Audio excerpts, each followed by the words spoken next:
Okay, thank you everyone for being here today. Good afternoon. Welcome to today's program called Our Cooperatives and Co-housing, Your Housing Solution. This program is brought to you in partnership with the United Way Halifax, artist Aaron Foster, and the Nova Scotia Department of Communities, Culture, and Heritage. Before we begin today's program, we would like to do a land acknowledgement. We wish to begin today's session by acknowledging that we are in Mi'kmaq. We live, work, and play on ancestral land that belongs to the Mi'kmaq people, the first peoples of Nova Scotia. As we seek to build a more inclusive municipality, we remember that we are all treaty people, and that those of us who are non-Indigenous each have an individual responsibility to acknowledge and address the centuries of injustice, suffering, and broken promises that resulted from European settlement. As you can see, we have a number of presenters today speaking about cooperatives and co-housing. In a main gathering here in Paul Regan Hall from roughly 1 o'clock to 2:15, we have in person Karen Brodeur discussing cooperative housing and Art Bouman from Longhouse Housing Cooperative. In person, we have Katherine Harman, who will speak about Treehouse Village Ecohousing. And over Zoom, we have Pare, Gerou, who will talk about the Greek Village Co-housing project in Greece, who will be joining us shortly. Approximately from 2:15 to 2:45 today, we will have time for question and answer. Library staff will gather your questions during the presentation to share with the speakers. So please write down any questions on your pieces of paper and hand them over to library staff members who are walking around the audience here. And we will get to as many questions as possible, and then we will take a small break. From 3 to 3:45 today, and again from 3:45 to 4:30, we will have 2 breakout sessions elsewhere in the library concerning co-ops and co-housing. In room 301 on the 3rd floor, join Patrick Masterson, who will chat about renewing and developing cooperatives. In BMO on the 2nd floor, we will have Christine Hempel talk about Danish co-housing communities. Once again, these breakout sessions are back to back, so you can have an opportunity to attend both if you like. After all the discussions today, you are welcome back here to Paul Regan Hall for a reception, where you can informally discuss with one another what you learned about co-ops and co-housing over some light refreshments and light snacks from 4:30 to 5 o'clock. Today's program is part of a library program series of conversations called the Living Foundations Project that explores community-driven approaches to affordable housing issues in the HRM. This week in different locations, we've already hosted discussions concerning land trusts and tiny homes. Today, our focus is on cooperatives and co-housing. Our goal is to generate your interest, and we hope that you will be able to learn more about co-ops and co-housing. Why do some people choose these forms of housing, and what are the benefits?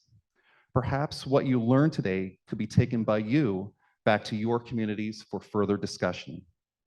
Let's get our learning and conversation started by introducing our first speaker. So our first speaker today is going to be talking about co-ops. Karen Brodeur, who is here in the front, is Cooperative Housing Federation Canada's Atlantic Regional Manager. Karen has over 25 years experience in the cooperative housing sector with extensive experience in governance management, impact of scale, and education. She holds a master's degree from St. Mary's University in the management of cooperatives and credit unions. She is a co-founder of Compass Nova Scotia Cooperative Homes and has supported many cooperative growth initiatives in Atlantic Canada. Please welcome Karen Brodeur.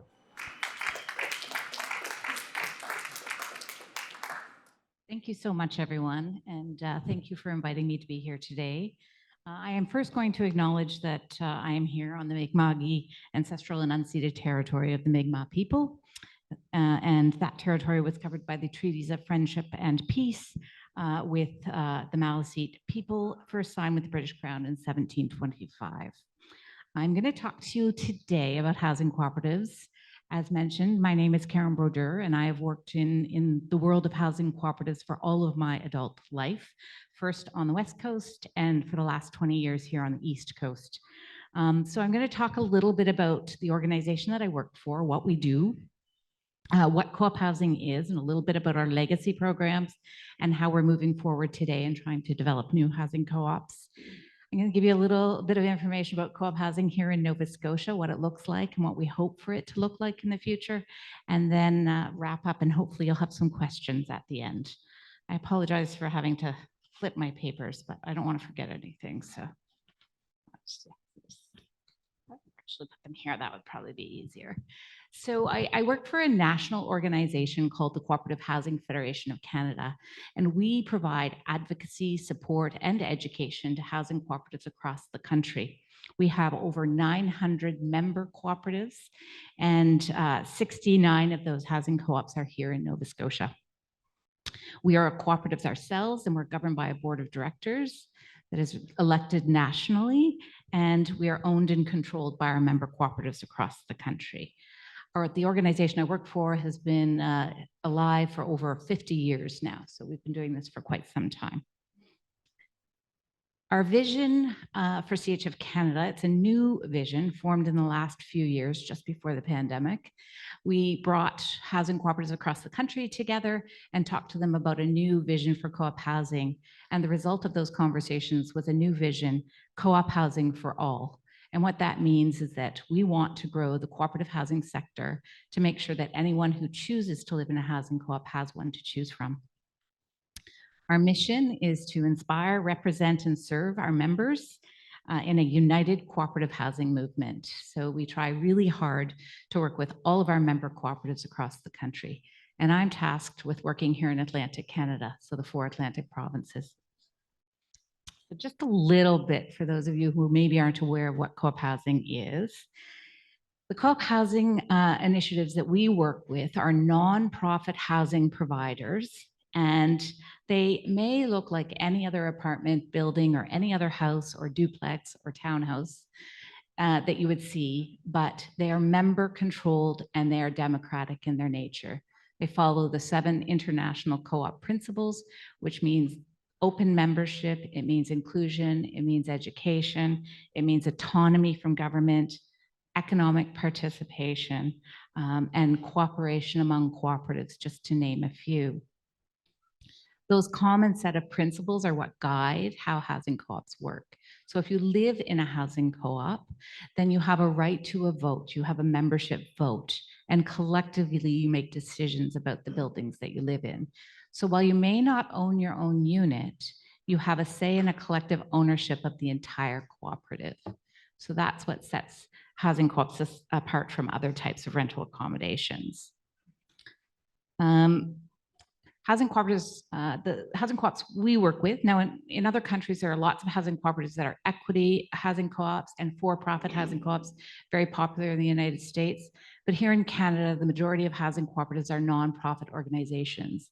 And why is that important? Well, it's important because if there's no individual who's making a profit, then the cost of housing can be less. So those living there will pay less at cost housing. So it isn't necessarily affordable housing in the true sense of what we refer to as affordable housing, but it is more affordable than the rental accommodation that you might see next door. It's important to remember that although housing co-ops are cheaper, it is still government's responsibility to house our most vulnerable populations. So what we do is we partner. And if we partner with government, then we're able to house people who are more vulnerable. Very much diverse and inclusive communities. I mentioned just a couple minutes ago that one of the main principles of co-op housing is open membership, which means that anyone who wants to be there can be there. So that's really what we're trying to support, is an environment where people feel included.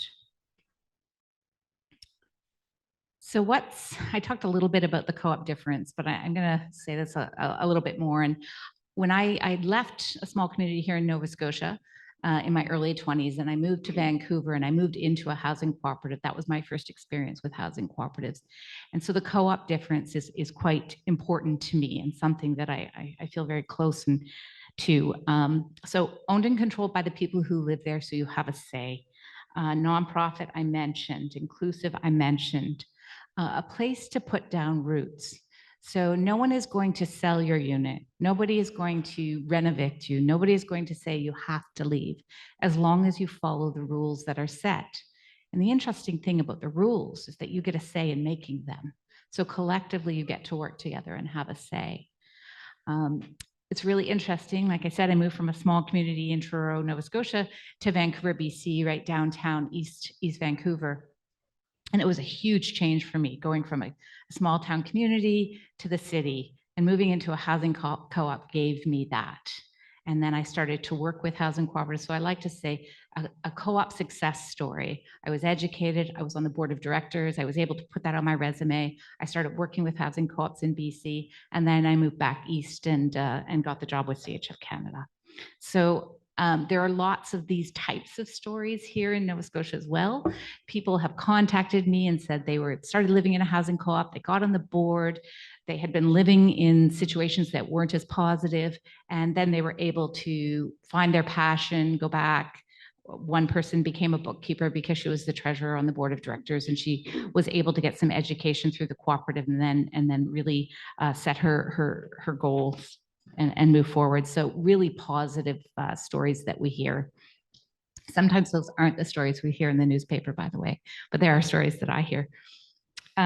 So just to talk a little bit more about the Nova Scotia housing co-ops, we currently have, I guess, 67 now. We just had 2 units amalgamate with another co-op. So 67 co-ops in Nova Scotia, all over the province. So from Sydney all the way down to Yarmouth.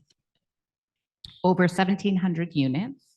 The average size of a housing co-op in Nova Scotia is 26 units, which is quite small. And we represent 2% of all the housing co-op units across the country. Very, very small. The reason I'm telling you this is because I'm going to tell you about why it's so important that we grow. 26 is the average size of a housing co-op in Nova Scotia, and the average size across Canada is 41 units.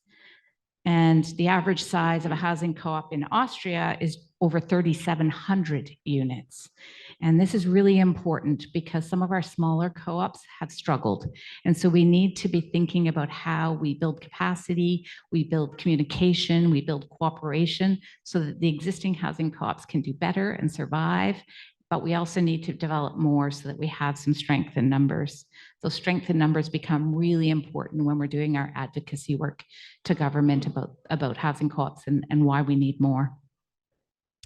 So in 1982, during some of our legacy, most of the co-ops were built in the 70s, 80s, and 90s under 3 separate programs. We call those our legacy programs now, so long ago. Since then, there are really no programs and very few co-op units built. So in 1982, there were more than 6,500 co-op homes built. And in 2020, we had fewer than 500 co-ops built, and that's in all of Canada. So that will tell you how few housing co-ops are now being built. So all of that being said, we have been tasked to say, wait a minute, we need more co-op housing. And of course, we have a housing crisis and we need lots of different types of housing, and certainly co-op housing is only one of them, but that's what I'm here to talk to you about. So we have this co-op housing for all vision that I talked about. And what we want to do is take that vision, turn them into ideas, and then now move into action. So I'm not sure if anyone heard about the federal government's program that was announced a few months ago now. So the first co-op housing program is now going to be delivered in May or June of 2023 since the 1990s.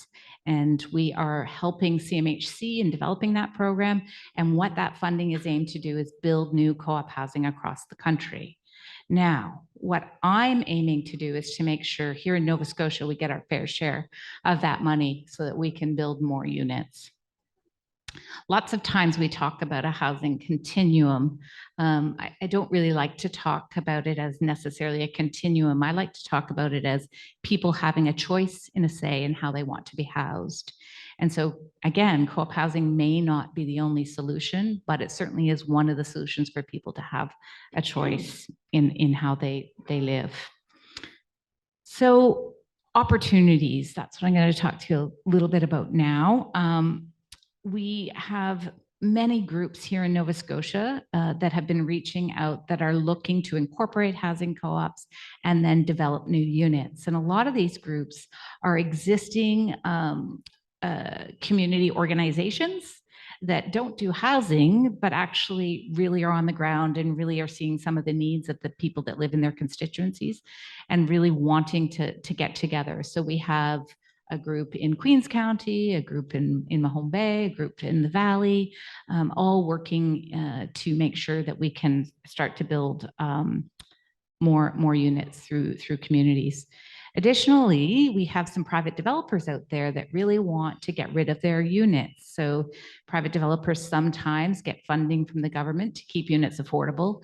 And recently they don't want to keep those units anymore. So they're looking to turn those units into housing co-ops. So another opportunity for us to make sure that some private developers are actually letting go of those units so that we can protect them well into the future as being more affordable than the rental market.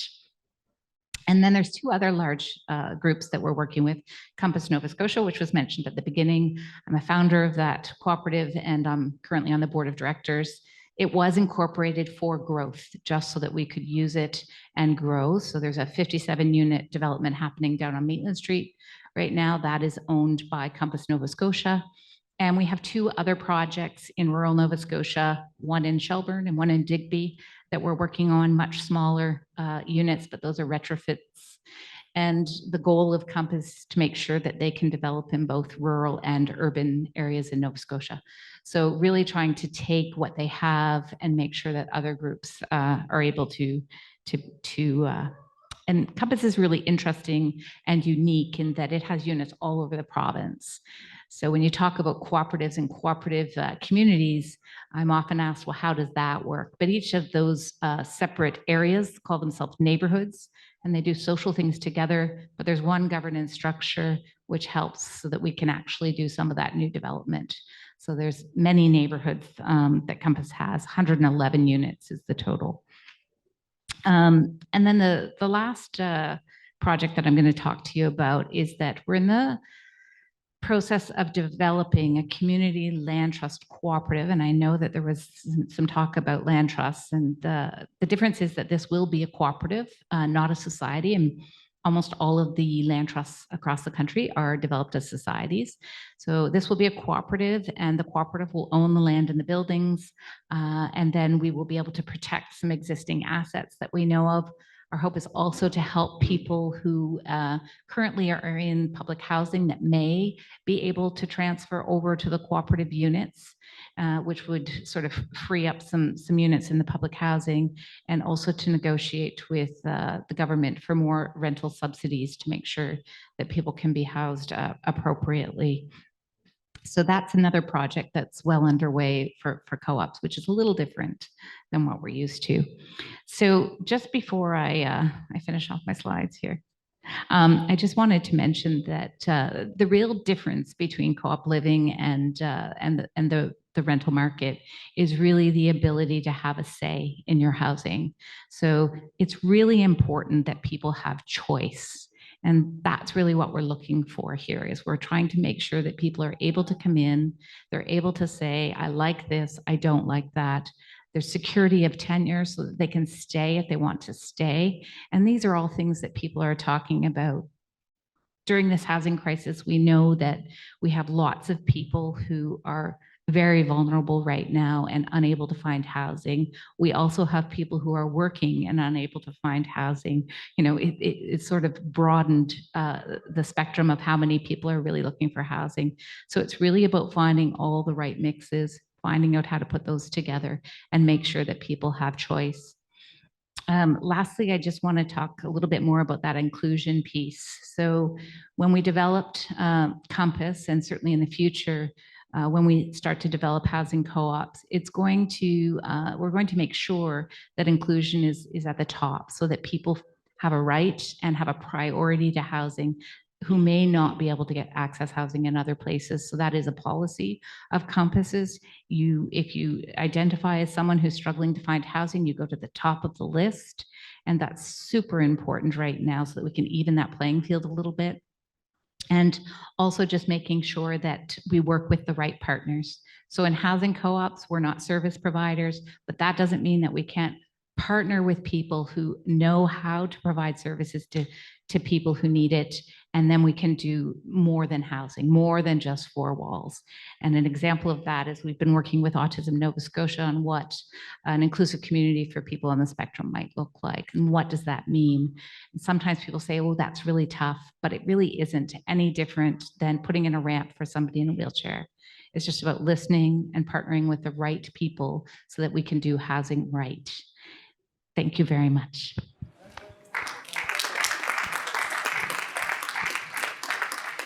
Thank you so much, Karen. Our next guest speaker will also be talking about co-ops. Art Bouman is from Longhouse Housing Co-operative.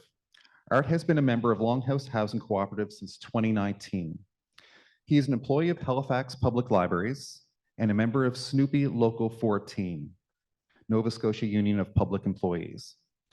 He believes housing cooperatives are part of the solution to the acute housing crisis renters are facing in the HRM. Please welcome Art Bouman.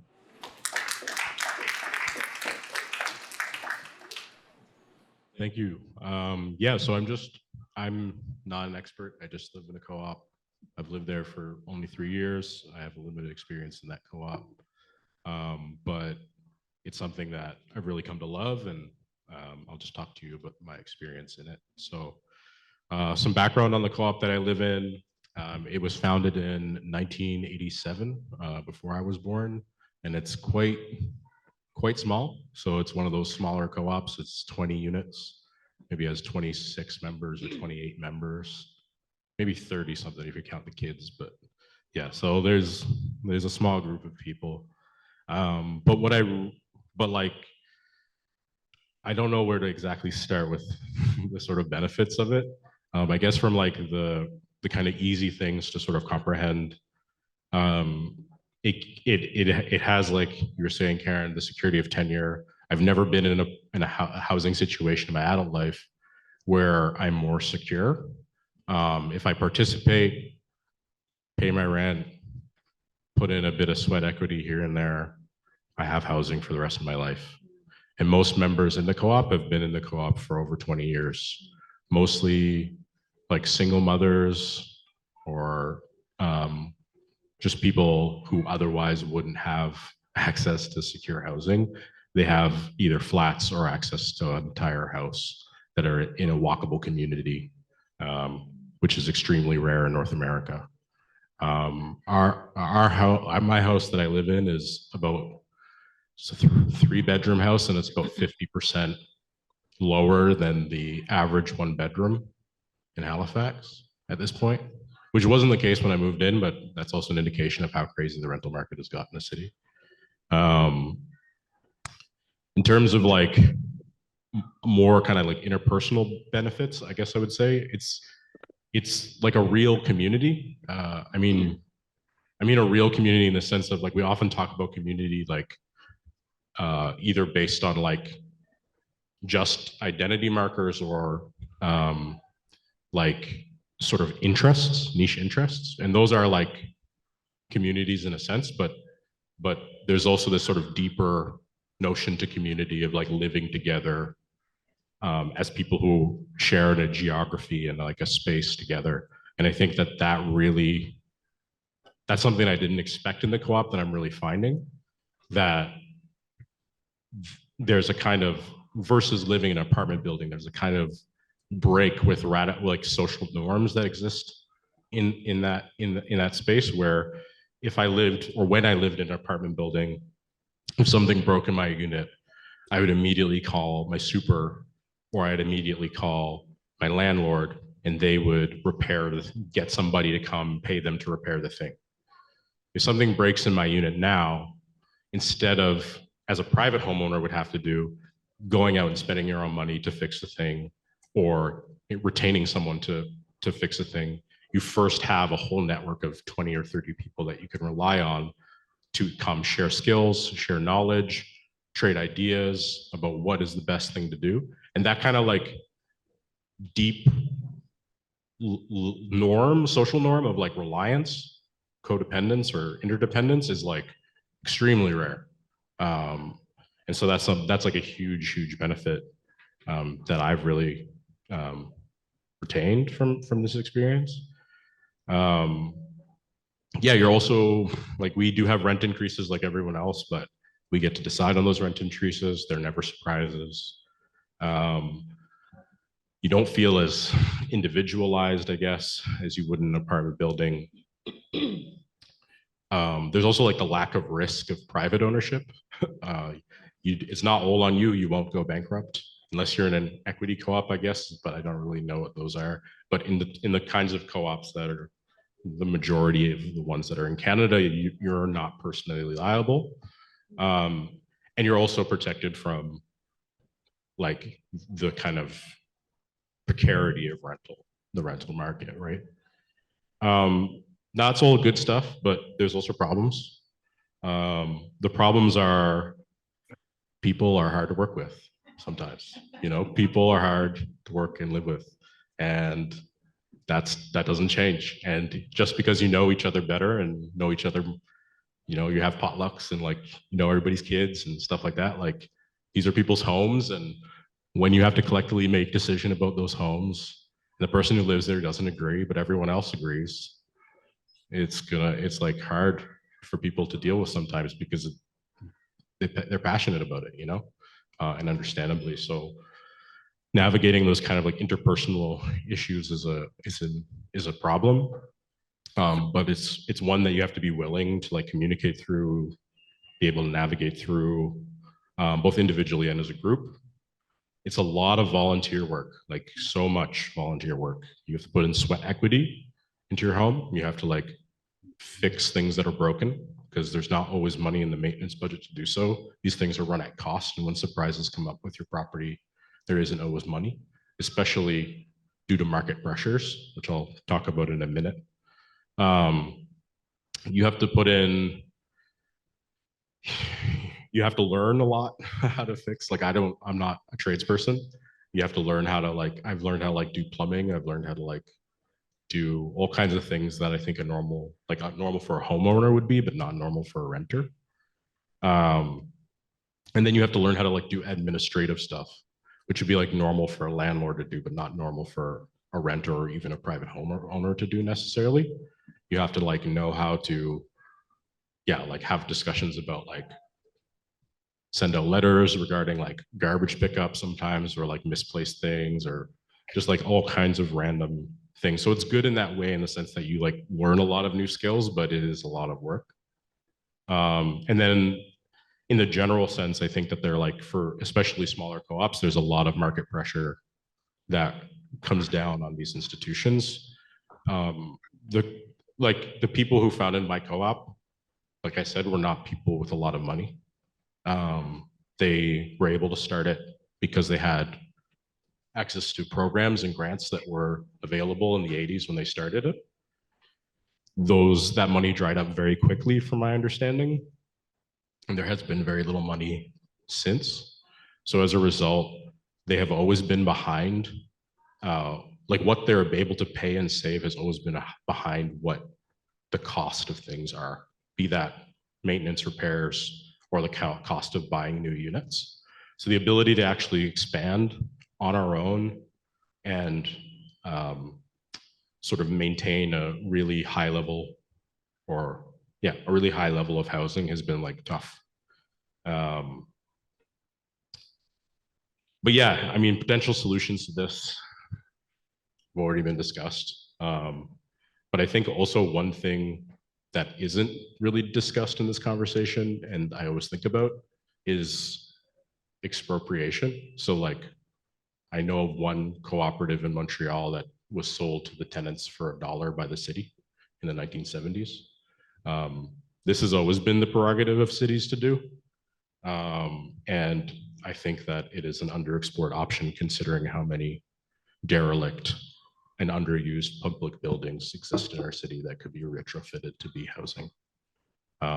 So at least in my neighborhood, there's like 3.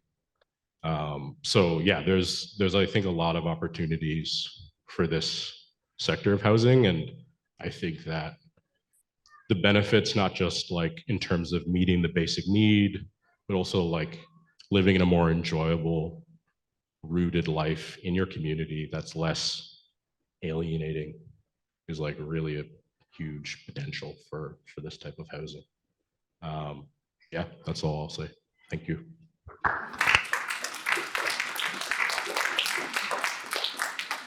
Thank you, Art.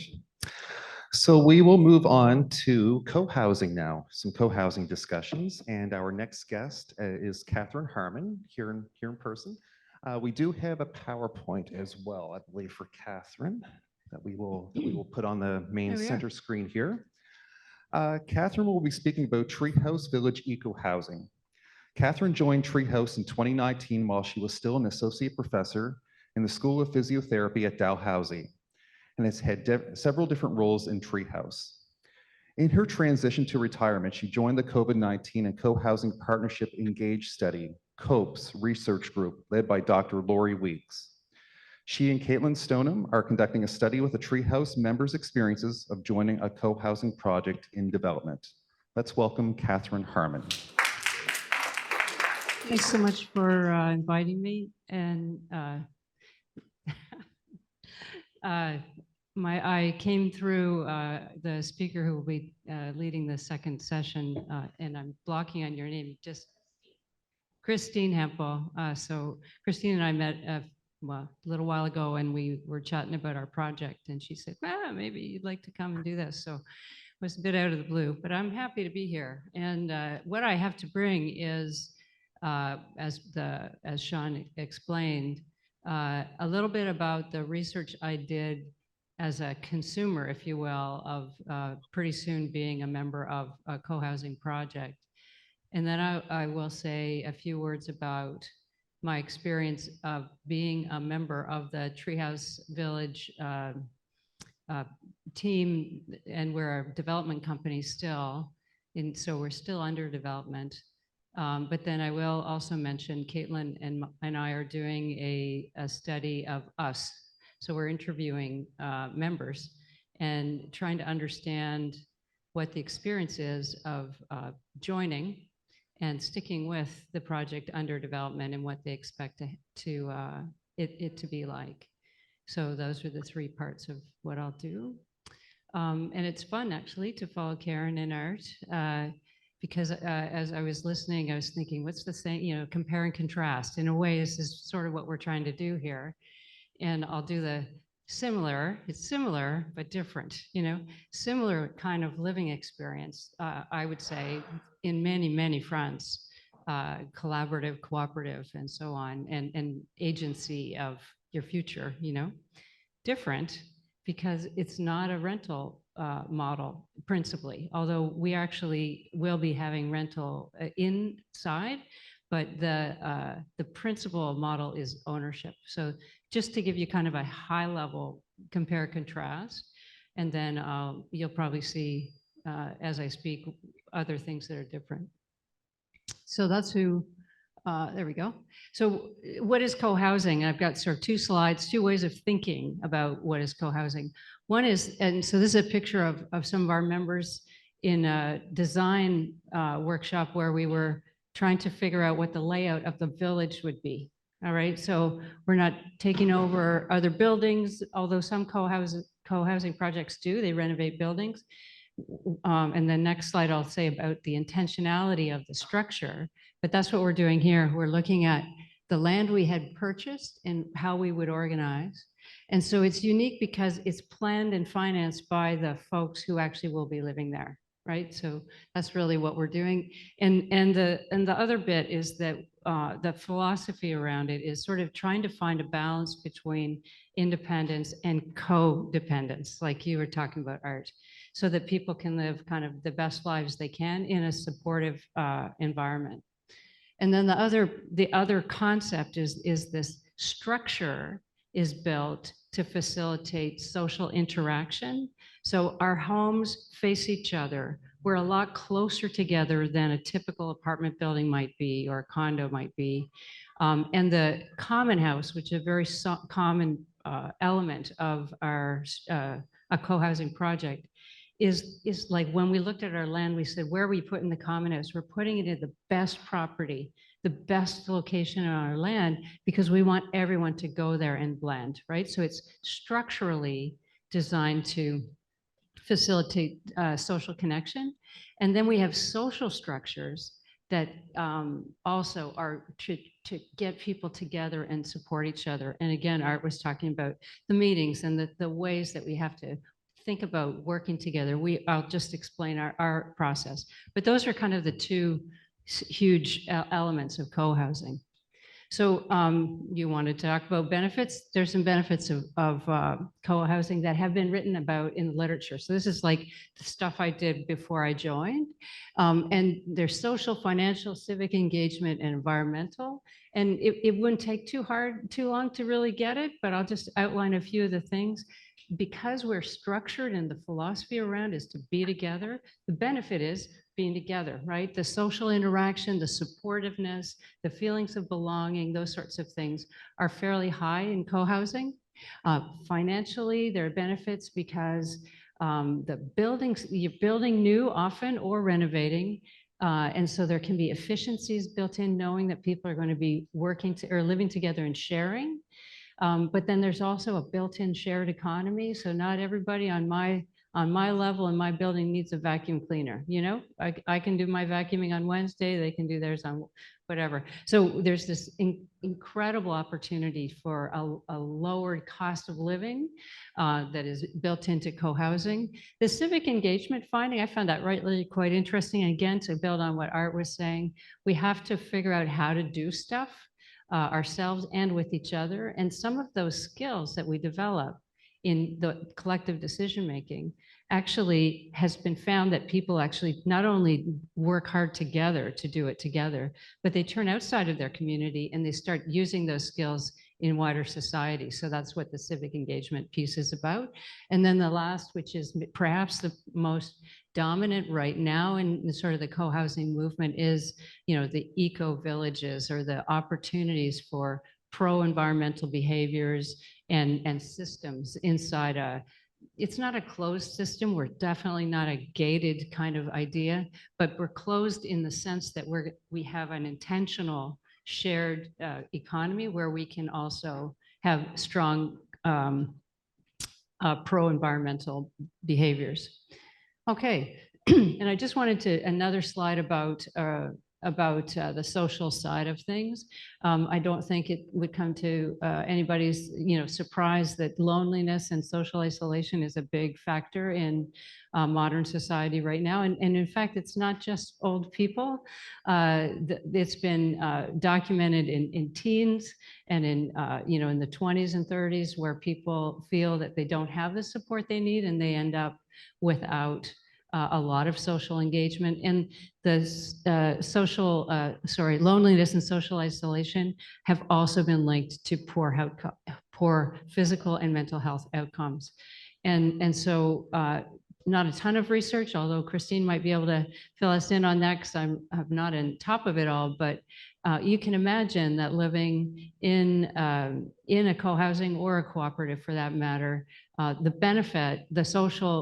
benefit of enhanced socialization and social connection can spin into health outcomes.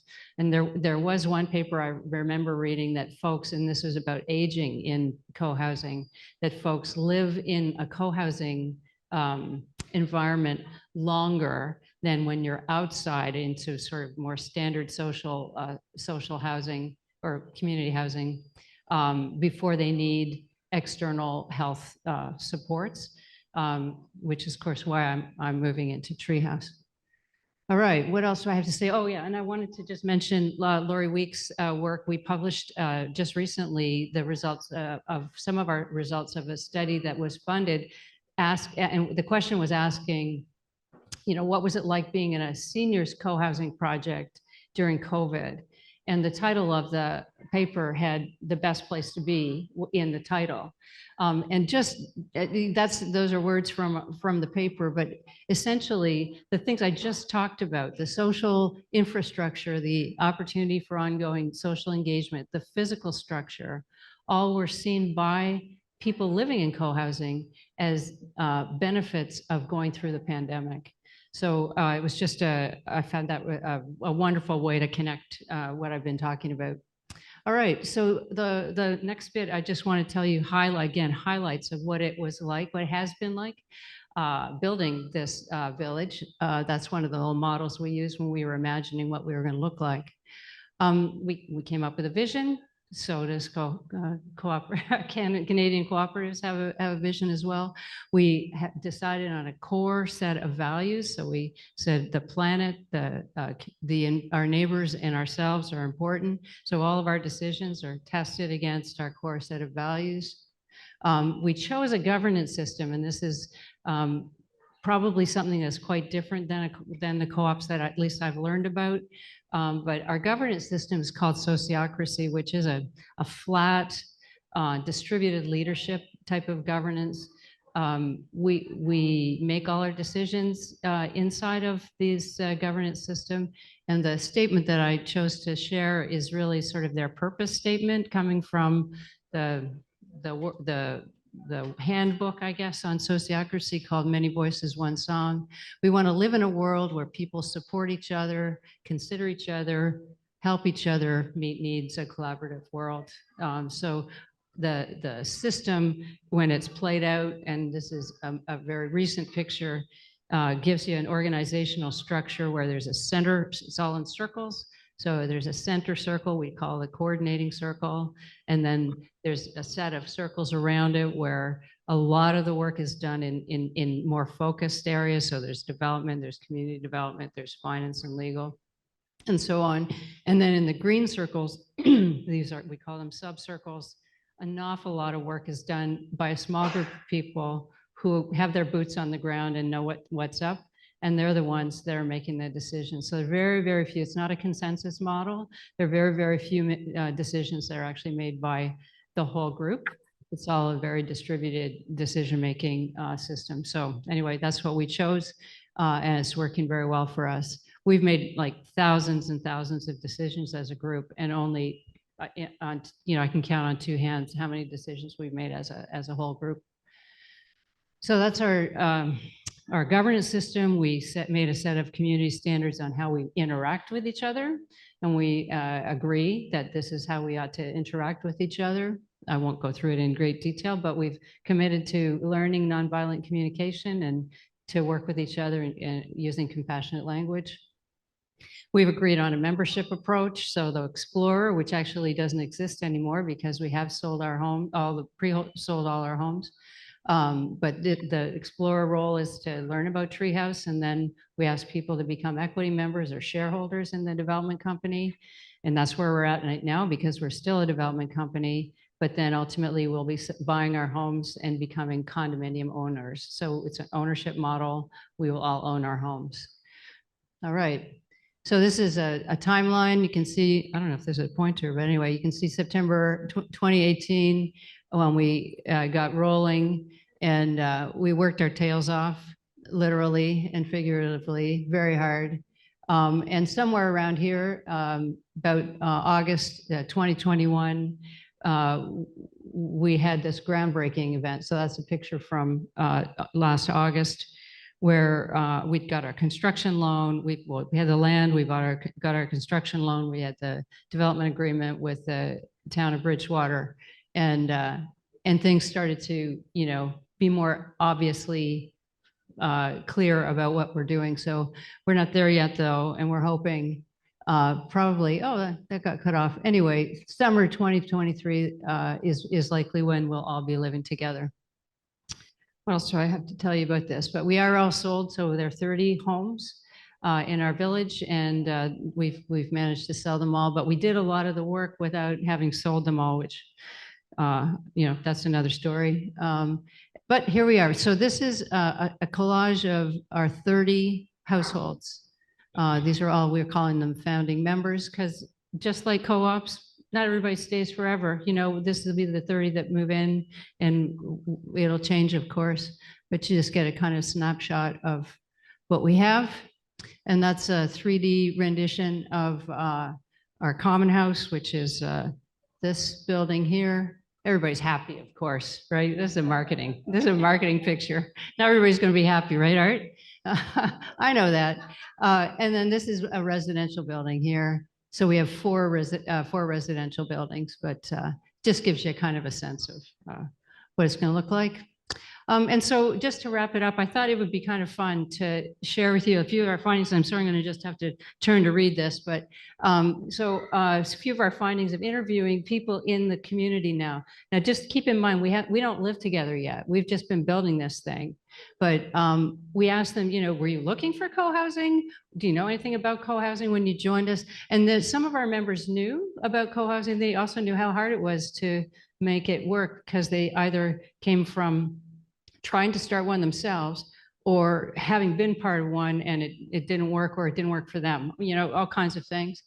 So one couple tried to get something going and she said, we got a lot of interest from friends for like, yeah, it was a great idea. It was wonderful, but nobody was really willing to put the work in because we are building these things ourselves. So it's a totally different model than the cooperative.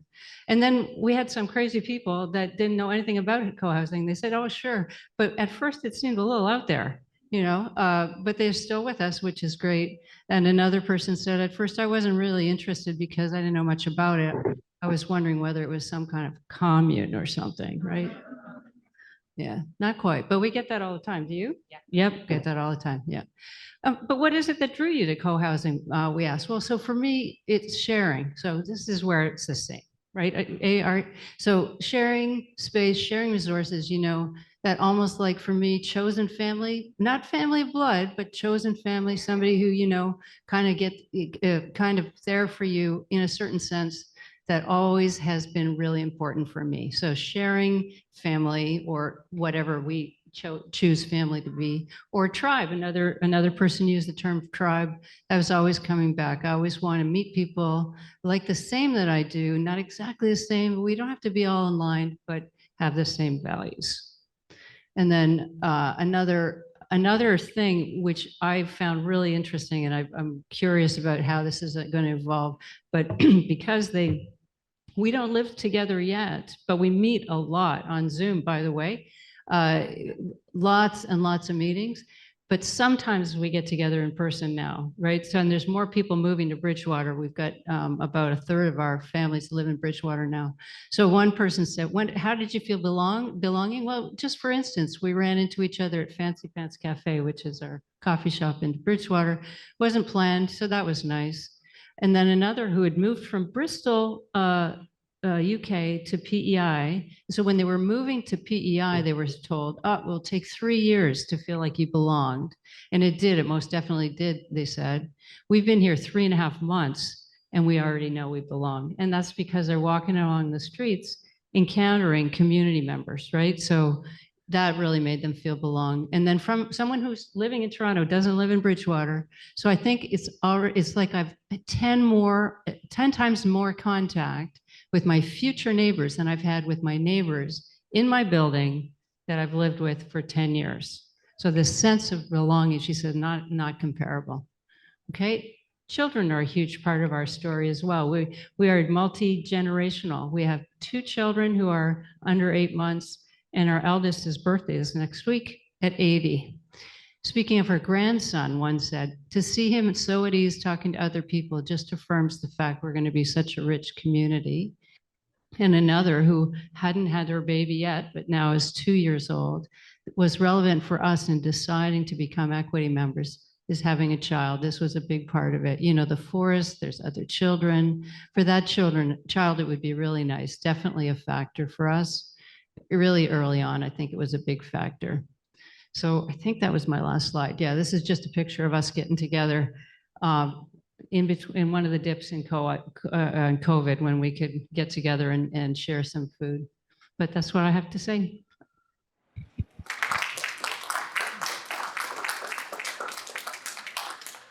Thank you so much, Katherine. And we have one last guest speaker over Zoom today who will be talking about co-housing. Pare, Gerou will be talking to us about Greek Village Co-housing Project in Greece. Pare is an immigration attorney and American of Greek ancestry. She fell in love with co-housing while living in a community for 5 years And during the pandemic, she decided to marry her two loves of Greece and co-housing. The community she founded is now filled with talented people from around the world who value stronger connection and collaboration among neighbors. And the design is focused both on connection and living sustainably by sharing resources. The group has found incredibly beautiful land and is designing their co-housing village together as they grow. Please welcome Pare.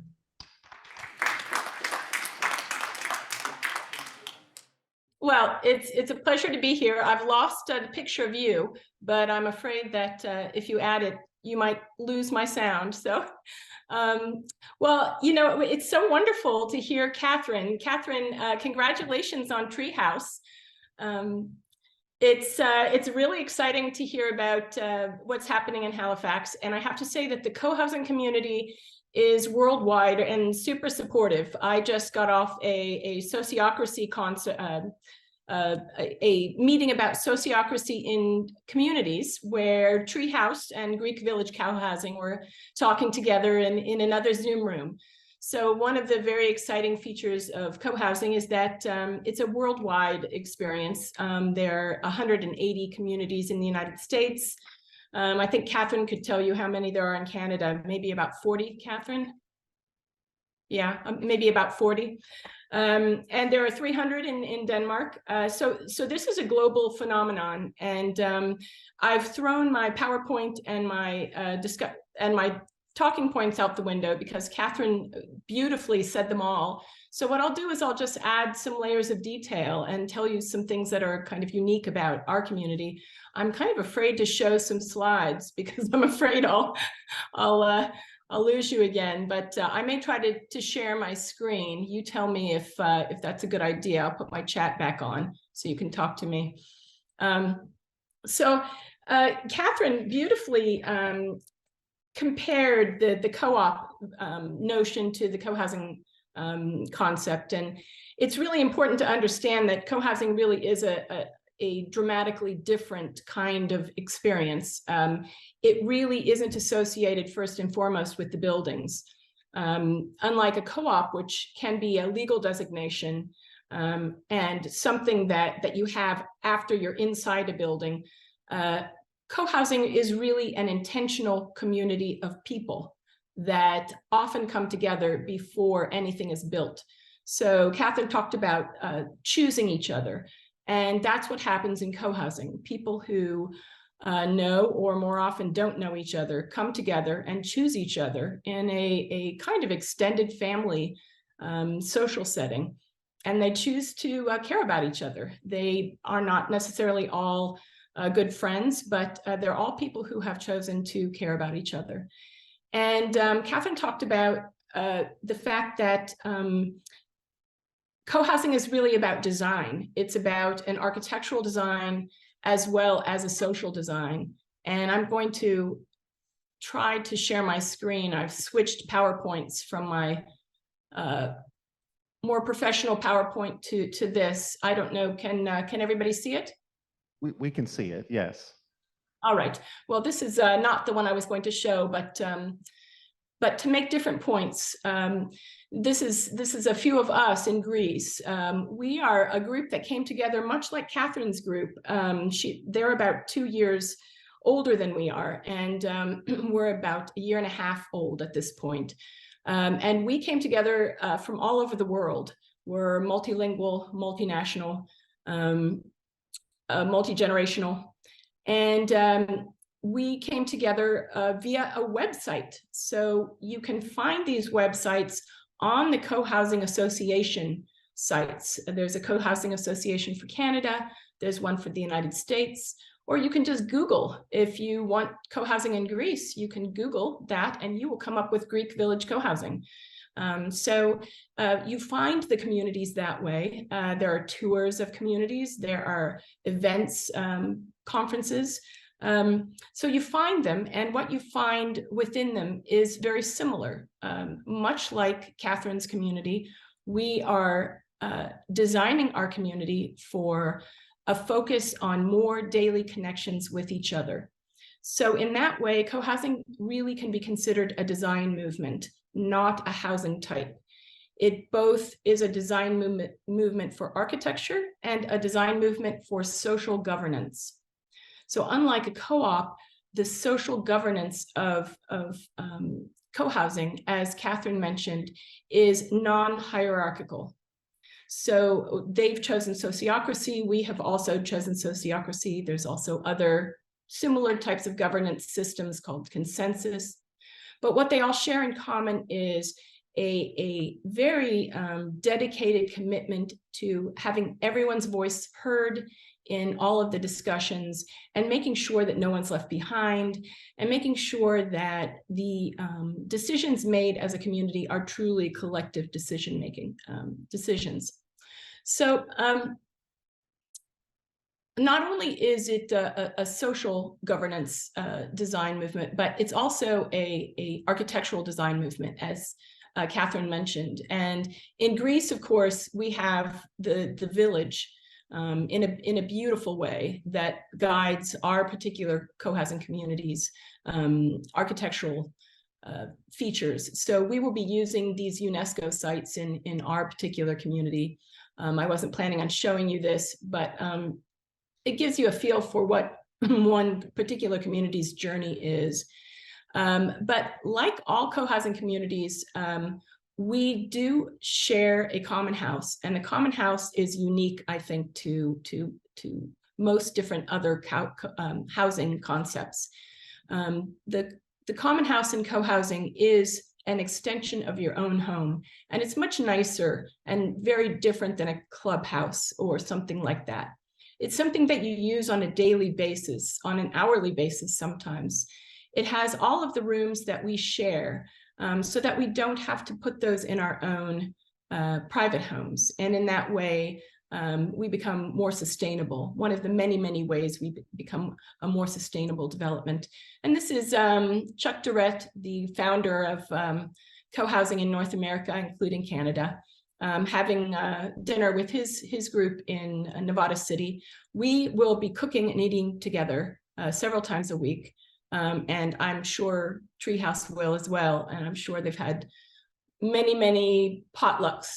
I can't see you very well, but I imagine hopefully you're shaking your head because cooking and eating together is the glue that holds co-housing communities together. Not any ideological similarities, not any religious similarities. It is not ideologically driven, although co-housing communities tend to share similar values, such as living sustainably. It is not, that is not their organizational core. Their organizational core is community. So I think she's gone through a lot of the basics of co-housing, how it begins with a vision of a group of people and a set of values that they share, like living sustainably. And how it grows over time as they design their village. Let's see if I can show you. Our village will be designed much like a Greek village, but like this Pioneer Valley village right here. I think now called Cherry Hill Village in the United States. The homes will be surrounding a common house, and there will be no streets. I'm sure Treehouse is doing the same thing. Parking is on the periphery, so children can run free and neighbors can be closer together so that they can talk. Some of the other design features, let's see. Living sustainably. Most every co-housing community values living sustainably, and Greek Village Co-housing is going, I think, further because we are a multicultural community, and in Europe, the concept of eco-village and co-housing has really merged. So we will be all solar. We will have a gray water and black water system, much like Milagro, pictured in Milagro Co-housing in Arizona, that's pictured on this slide. And just for fun, since Katherine was nice enough to make most of our points, our community is going to be in Greece, just a few minutes from this beautiful fishing village and these beaches. Here's a picture of us standing on our land, and up at the top, let's see if I can show it to you again. Here's a picture of us doing our design workshop, much like Treehouse was doing theirs. This particular design workshop, we're on the land, but we're often in meetings as well. It's a community that meets a lot, but a community that knows how to do meetings well. All co-housing communities work very, very hard to do that.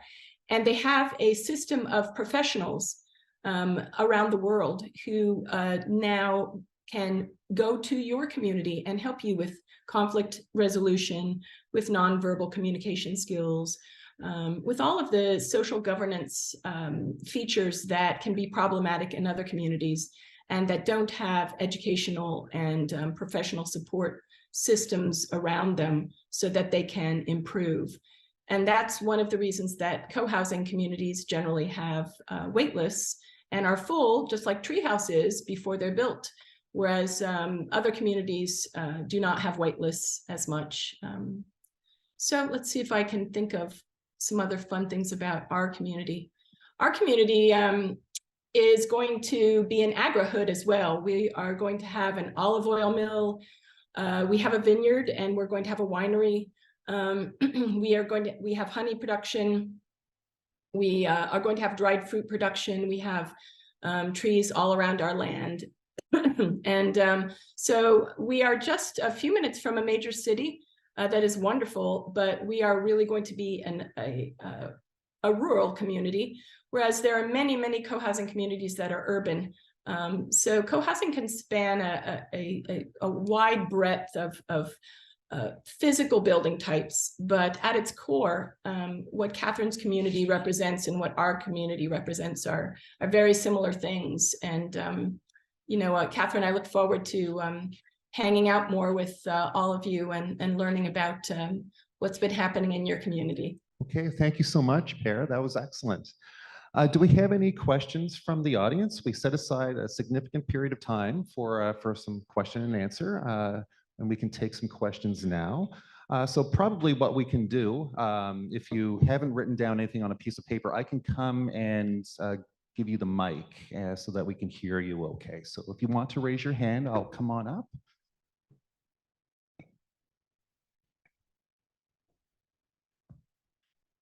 Good afternoon, everybody. My name is Jonathan McNeil. I have an interest in this topic because it breaks my heart to see so many homeless people in Halifax yearning and crying for any kind of shelter, not even just an apartment or housing, but any kind of way to get the rain and the snow off of them. This is a seasonal thing for sure. It's getting a lot worse. It's going to get worse in the coming months. And I can't understand how we collectively as a society have been priding the greedy, the rich, the controlling, and those who have a personally vested interest rather than a community interest involved. This is an extremely important type of work, and I applaud you. I really think that this should be more popular, and I really wish that there was 40 or 50 treehouse villages in Nova Scotia. Thank you. Thank you very much. So we do have some other questions here from the audience. Just one moment. Okay, so this one is, okay, I'll come back up there in just one moment. This one is for Karen. You spoke about affordability. What is the correct range of costs that co-ops are charging monthly? The membership cost to join?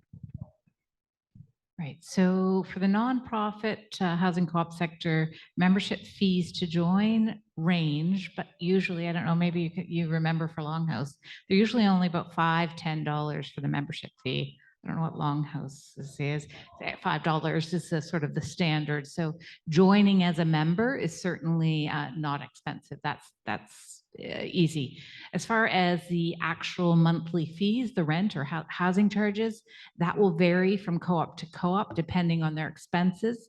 But overall, statistically, it falls within between 75 and 85% of the market for that area is the average. So it's definitely below market, but it doesn't certainly address people who have deeper financial need.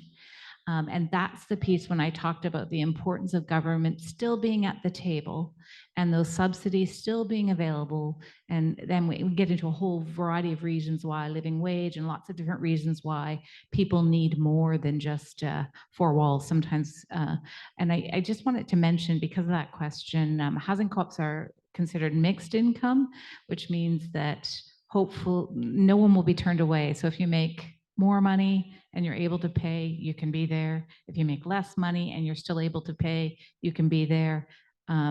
Co-ops built in the 70s, 80s, and 90s do have rent supplements and subsidies available for those who even make even less. Thank you so much. And this is another co-op question. How do I join those interested in starting a co-op? Whoever would like to jump in. So it's relatively easy to start a co-op. It's a lot more difficult to actually get the units and the buildings on the ground. And so to start a co-op, people can come together, they can incorporate, that's the easy part. The difficult part is finding land, buildings, and completing grants for funding. So if you want to build a nonprofit housing co-op, certainly you can call me, we can walk through. And I think, I don't know who mentioned, I think it was you, Art, that mentioned about there are municipalities, not HRM as much, but certainly there are municipalities that are willing to gift land and buildings. So there are lots of opportunities for that right now. And the biggest difficulty is really in finding trades to do the work. Thank you. And are co-ops created with existing buildings? I think that all the buildings that were in my co-op had already existed and were bought as a mortgage. And I think that most co-ops form by buying a set of existing buildings under one mortgage.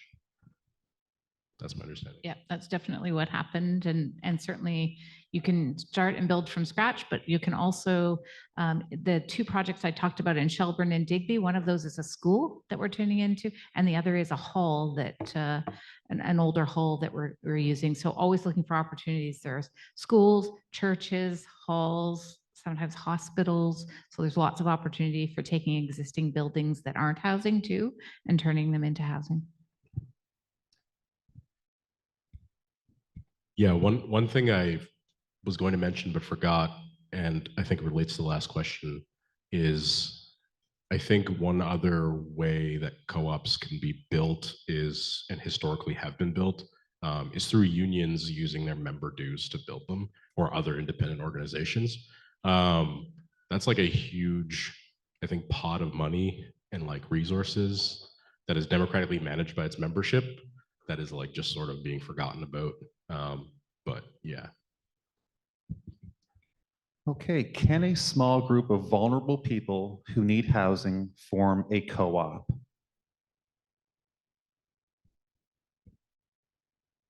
Not in this economy.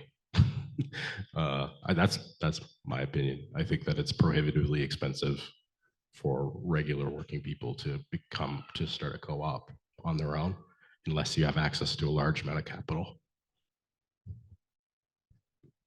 I mean, right now, the government programs that are available, you need some type of equity to be able to build. This is the most difficult part. And so even with the newest programs from Housing Nova Scotia, which allow, you only need very little amounts of equity, you still need some type of equity.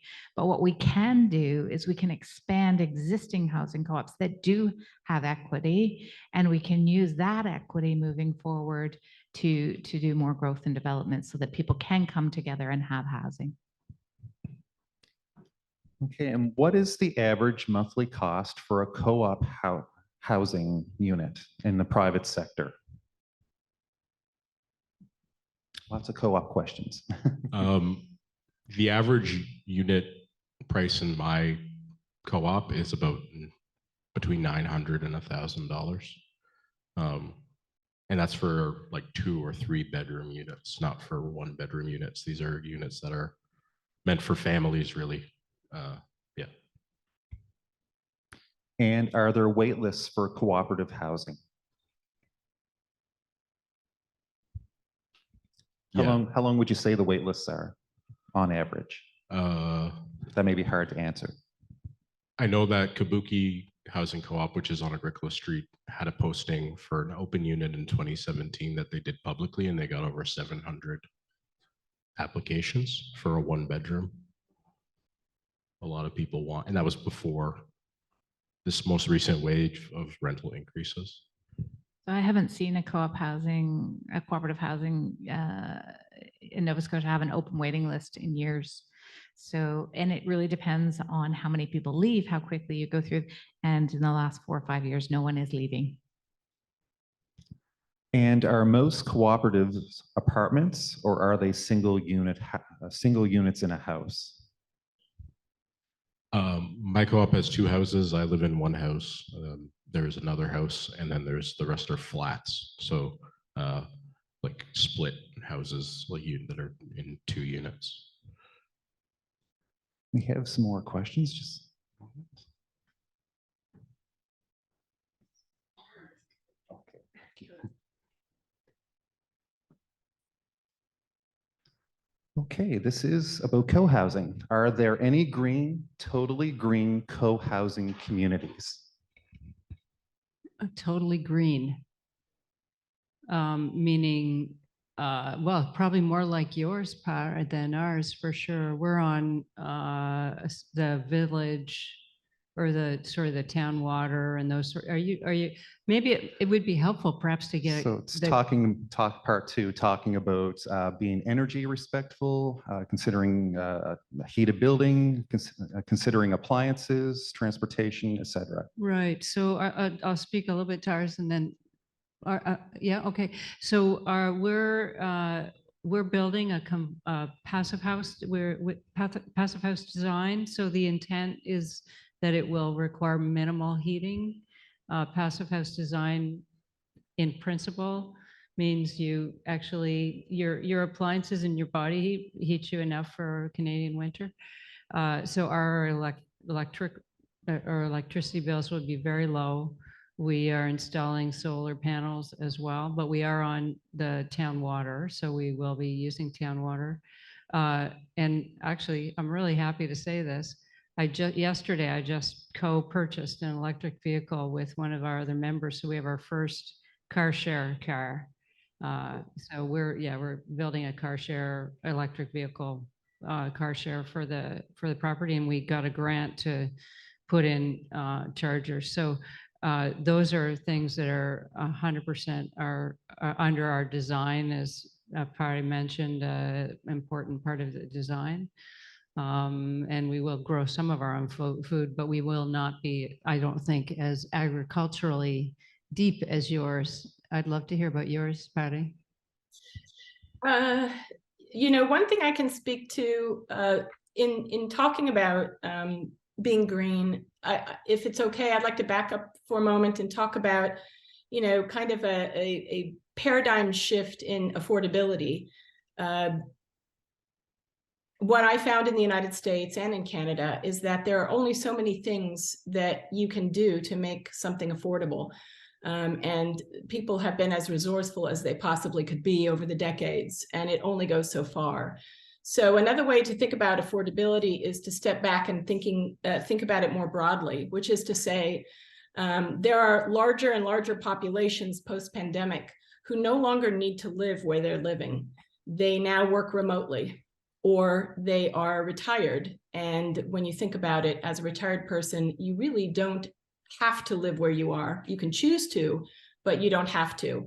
That piece alone, where you live and global movement, is changing dramatically and will be one of the biggest forces in the next couple of decades.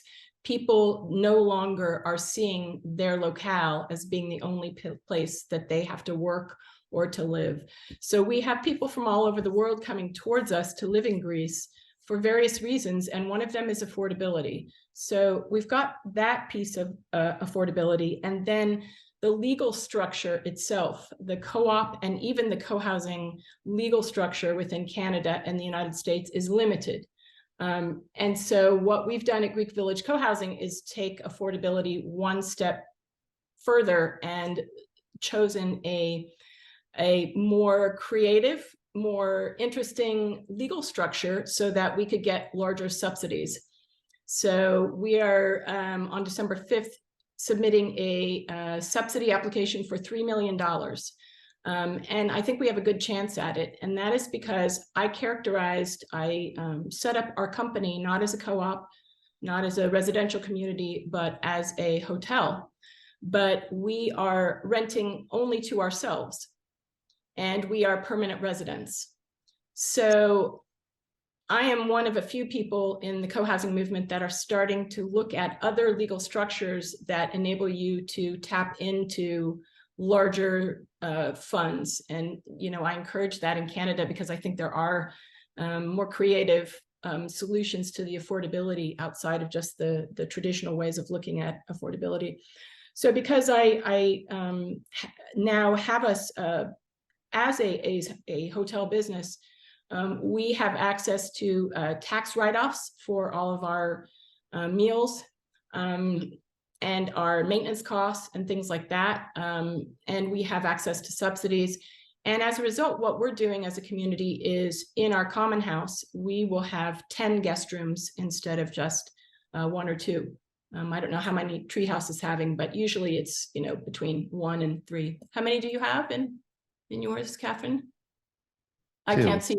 Yeah, that's the average and really what is affordable to build usually. And that really works out. 2 is usually a very good number.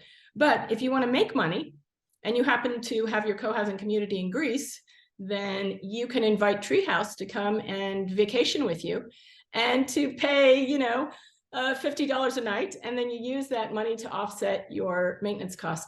So I guess I'm just sharing these affordability things to kind of broaden people's perspective on how to think about affordability and encourage people to reach out to people like Chuck Durrett, the founder of Co-housing in North America, because he's doing some very clever things with refugees and with respect to construction materials. There's 3D printing, there's all sorts of really exciting cutting edge things that are happening that you can start thinking about for affordability that aren't just the local grants and things like that have been so hard. So I just throw that out there for people. And we do have in our subsidy application, we are going to buy a shared electric van and have charging stations. And we do all plan to be all solar. I don't know that we're farmers, Katherine. I think we're wannabe farmers, and we'll end up with fruit trees, and and we'll see how it goes in our agrihood. I think we'll be buying some things at the farmers market instead of trying to be completely self-sufficient. But we are off grid, and we do connect to the grid, but only for our backup. So. Okay, thank you so much. What if we do have another question here? If we as thinking more locally here, if we as a municipality thought more about co-ops and co-housing, really thought about it, what kind of impact would that make on the housing crisis that we are facing locally right now? And that can be anyone can try to answer that question. Well, I think, in terms of purchasing homes and a house, I think the housing crisis has sort of, many lenses, and I'm no expert. But if we're thinking about folks who would like to purchase homes, the co-housing movement is an offering, and when we designed our units, we didn't start with things. Well, the philosophy is to start with small units, but we actually even went smaller to make them more affordable as we designed. So that intent was to allow people with less means to join us. And so, affordability, it has so many ways of thinking about it.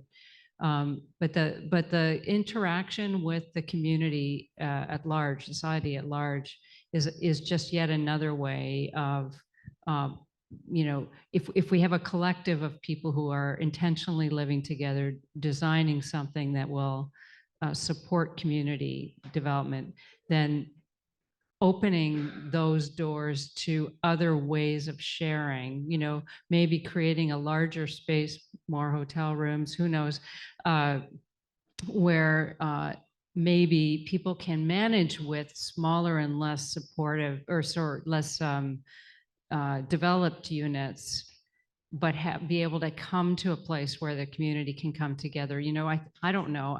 I just think that there's much more strength in and resilience as a group of people when we intentionally live together rather than trying to find piecemeal units separately, where people may be able to be sheltered, but then they don't have the other things that make them well, right? Yeah, that's what I think.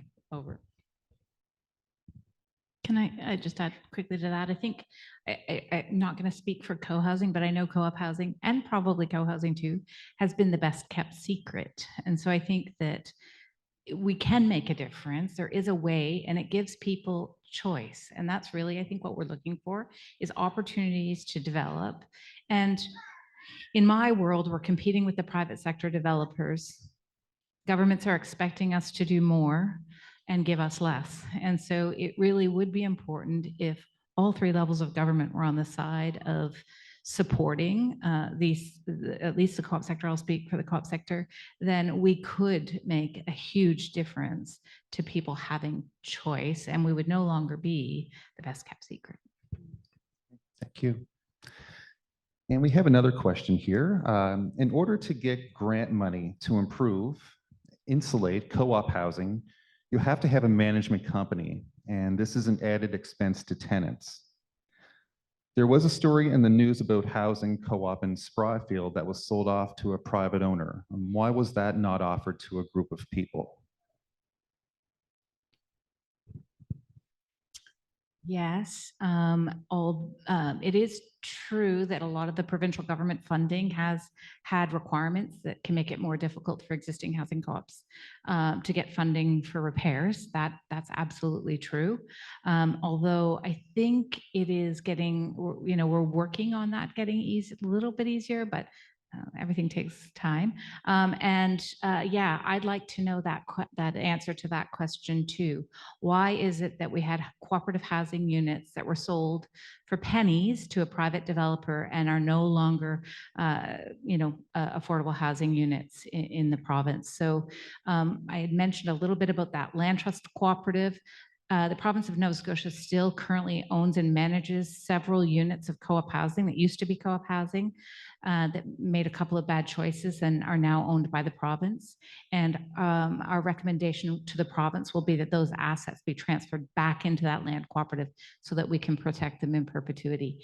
It's really, really important that we're aware of what's happening sometimes, but I have no idea why that happened. It happened without me knowing as well until after the fact. I read it in the news with everyone else.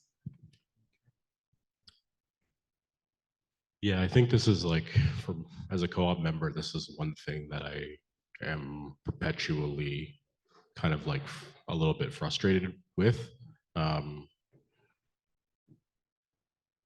In theory, co-ops are supposed to have this like governmental autonomy, but because of the existent market pressures that are a reality, and because of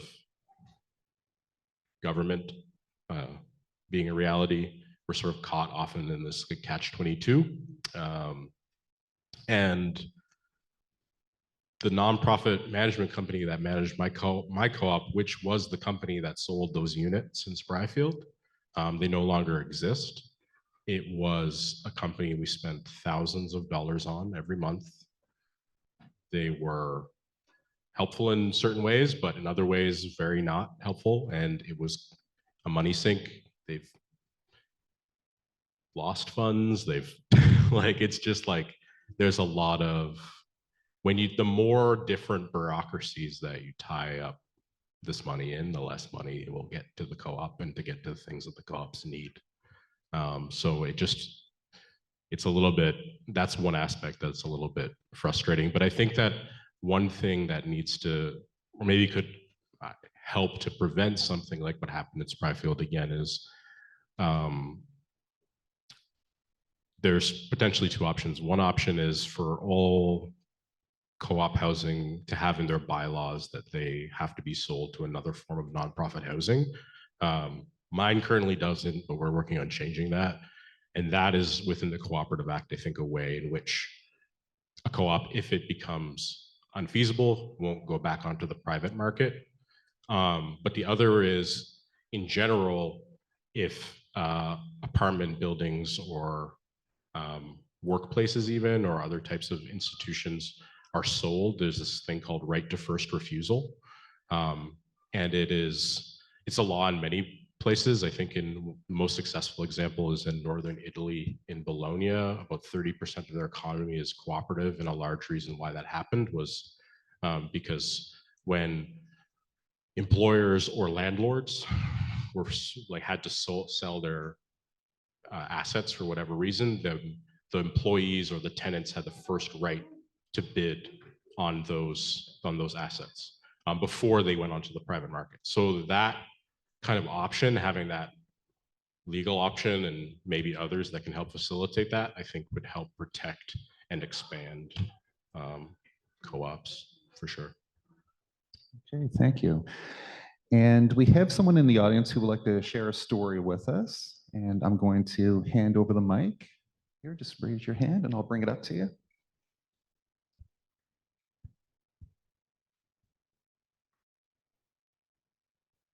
Thanks. I actually lived in a neighborhood in a different province. And about 21 years ago, it was a single family home neighborhood, quite a bit of NIMBYism in the neighborhood. And 2 doors down, we had some people move in who were co-housing together. It was 7 people. And people in the community were a little really not open to it, but they didn't have any choice. And I have to tell you, I lived beside this community for 20 years. And it changed the neighborhood in such a positive way. So I think if anyone's concerned about any of that being in their neighborhood, honestly, it enriched us.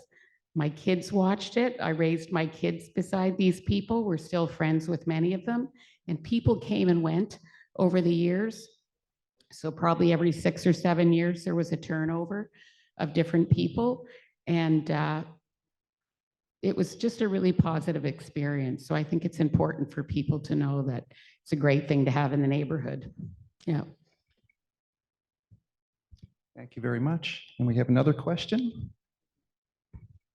I have a question just around municipal bylaws and such, and if there are any specific bylaws that you can speak to that might be in the way or might be creating obstacles for more co-ops to be built or for co-housing developments to be built. I know I've heard of a few examples of people who have come together and who have tried to make things happen, not necessarily here, but in other places where they've come up against just certain codes of how things should be built and bylaws that are really restrictive. So I know that that's probably one thing we really need to see changed. And I'm just curious to know what some of those things may be and how we may, as a community, be able to see those things change. Yeah, I can certainly speak from my experience on that. And just quite recently, I was talking to one of our members who tried to get a co-op, oh, sorry, now I'm talking co-op, a co-housing project in Kingston going, and it didn't work, just like what I was mentioning earlier, and they joined us later. And the reason they joined, one of the reasons they joined was they saw that we had our development agreement with the town. And she said to herself, oh, so they've made it through that barrier that you're pointing to. Lots of co-housing projects don't get through that. And it was it took us months and months and months, I would say. I don't know, is that 4? Is that 10? I don't know how long. It's all a bit of a blur, but we spent a lot of time with the town explaining who we were. Nobody understands who we are, which is a barrier. But as it turned out in Bridgewater, the mayor was on board from the get-go, and we got tremendous support I actually ended up doing the presentation to the town council, and they approved unanimously to do the development agreement. But lots of co-housing projects, I think especially urban ones, run into difficulty. I mean, I've heard stories of them buying property and then not being able to develop on them, and going into like lots of financial difficulty or whatever. So I don't have any recommendations except my personal experience, but I bet you the others who have got much more depth in development experience would be able to make recommendations. What about you folks? Yeah, I think we've seen some shifting and changing over the last few years that has made it easier, still costly. So if anything, it comes down again to the costs, but more difficult in HRM than it is in other communities for sure. But I mean, the last development that I worked on certainly was easier than it had been in the past. So I can't think of specific things, but certainly a cost is often but then there is now a new grant out from HRM for community housing for them to obtain. So nothing off the top of my head at this point. It is getting better. And Pare, did you have anything in the chat that you would like to mention? Well, let's see. A few more things about affordability. I could add in that local area, land trusts are an interesting thing to explore. There are many communities in the United States who went to their local governments and looked for derelict warehouse and other kinds of buildings, and also formed land trusts. And you can reach out to other communities and see how they did it. That's helpful. If you bring a group of people together who want housing and who are interested in co-housing or a co-op, and then you reach out to other communities that have been successful, you might get some ideas. It is important to point out that the co-housing model is a private home model. It is different from co-living. In co-housing, you do not share private homes. You have your own private home. And as Katherine mentioned, the private home tends to have a much smaller footprint than you may be used to, but you have a common house that you share. And that common house does have many rooms that you would otherwise have in your own home, like guest rooms and a workout room. And so I think beyond a land trust, the other funding, this is just tangential, but there are some communities that are exploring crowdfunding.